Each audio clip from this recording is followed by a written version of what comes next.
Hello, so this session is titled Running the Room, and largely because the ideas and some of the strategies come from Tom Bennett, whose book is called Running the Room.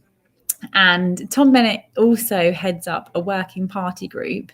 So he's been entrusted with that because kind of across colleges, schools and nationally, Ofsted have found that behaviour management really is one of the areas where a lot more improvement can be seen. So that's why Tom Bennett heads up this working party group. So largely it comes from a lot of his suggestions and ideas, as I said. So he notes this really interesting point that young people are extremely sociable and they will always desire to fit in with what the group's doing. So we can create environments that largely encourage conformity if we can get most of the group doing what we want them to do. And a really good strategy to do this is seating plans.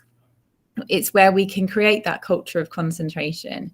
So if I'm sat next to two people who've got very good behaviours for learning, really high effort, and as soon as they're working on the crossword, excuse me, or the mix and match or reading the text, I'm much more likely to do it if the person that I sit next to or the people that I sit next to are going to do it straight away as well.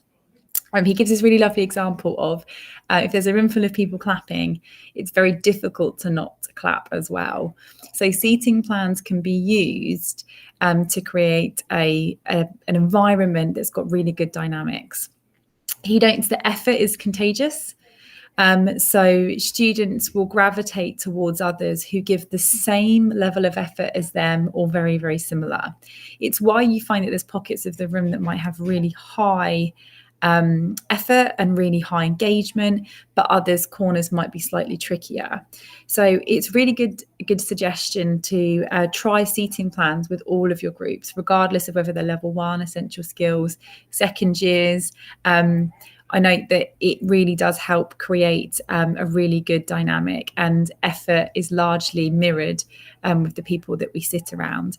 Did see some student voice with my students because they never sit where they want to sit. And they did note that from a learning perspective, it does really help ensure that they can concentrate, that they're not distracted. So it's worth trying with all your groups. And I would just say, it's important not to present it as a punishment. So you, as a group, you didn't get what we needed to do last lesson is not a good way to sell it. So just as they walk in there, their names are all there and they've all been put into specific seating. Just want to move you around, get you working in different groups. And I find that my students are just really used to it. It's important that the seats have already been decided, and when they walk in, they have to sit where you've directed them. If you do it whilst they're there, I find that there's much more opportunity for them to push back or to argue, really. So yeah, it's really worth the try from Tom Bennett's suggestion. The other suggestion comes from Bill Rodgers, and he again is really about the dynamics of the room, but owning every corner of the classroom. So making sure we command the whole space, that we stand in the middle, in between the aisles, right at the front, but the best spot is right at the back. So if we're watching a video that's 7 minutes long or a bit longer, etc., sit at the back or stand at the back is the best spot. It's just a really good idea because we can see what all of the learners are doing, but they can't see where we're stood.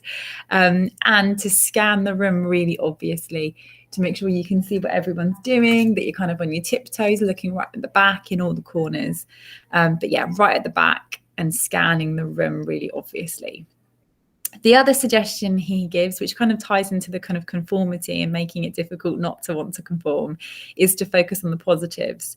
So fantastic. I can see 13 of you have logged into the quiz. Thank you, Gemma. Thank you, Reese. Thank you, Claire. Appreciate that. It encourages conformity, focusing on the fact that these students have done as you've asked, and you're very grateful, you're very thankful for that. I can see Reese has started on the crossword. Thank you very much, Jamie. Yeah, it encourages the conformity. It also means that this is about really preventing fires, sitting in really good dynamics, standing at the back, seeing that perhaps a student's doodling on the crossword rather than doing the crossword. All we need to do is just put our hand on the table, maybe just give them a little bit of eye contact to prevent that behaviour from continuing. It prevents the fire rather than us having to put it out, is largely what these people are arguing. If we do need to, Bill Rodgers notes a firmer voice, which I'm sure I've no doubt we all use, but we have our very kind of morning everybody, lovely to see you. And then we've got Gemma, Reese, you're talking while I'm talking. Everything okay? Need a pen or anything? Nope, all good. Reese and Gemma are talking while I'm talking again. Reese, Gemma, you're talking whilst I'm talking. It's distracting. Please don't do it. The use of names, maintaining eye contact, and a slightly more assertive voice, again, is likely to prevent that from happening. The other kind of suggestion is consistency in habits. If they know at the start of every lesson they quiz on their phones for 5 minutes, and then you say, right, phones on silent, back in bags, remember I will nab them from you. And then on break, right, we're done with our phones back on silent, back in bags, remember I will nab them from you, they'll go at the front. They hear that twice a lesson, every lesson, and it's always the same start of the lesson, and that always happens with their phones going, back on silent, back in their bags after break. The consistency in habits can also create that really good classroom climate as well. So just a reminder, seating plans, really worth a try with all your groups. It can massively change the dynamics of a group. And change them as and when you want to. If 2 or 3 people aren't working together as well as you'd hope, that's fine. We can change that.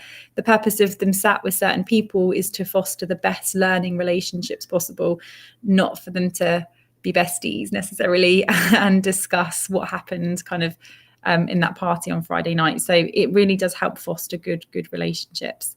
Standing at the back is the best kind of default position for teachers. Focusing on the positives, again, encourages the conformity. Because 12 of them are doing it and there's only 3 left, but we're focusing on the 12 that have done it. Using names and maintaining eye contact with a slightly more assertive voice when we need it, and having the same routine and habits is really helpful with that consistency. So as always, we're trying to read these teaching and learning books, summarise some of the ideas or strategies to just help with your teaching triangles or just help with your kind of work-life balances. So if you need anything at all, please let me know, and obviously I will be happy to help.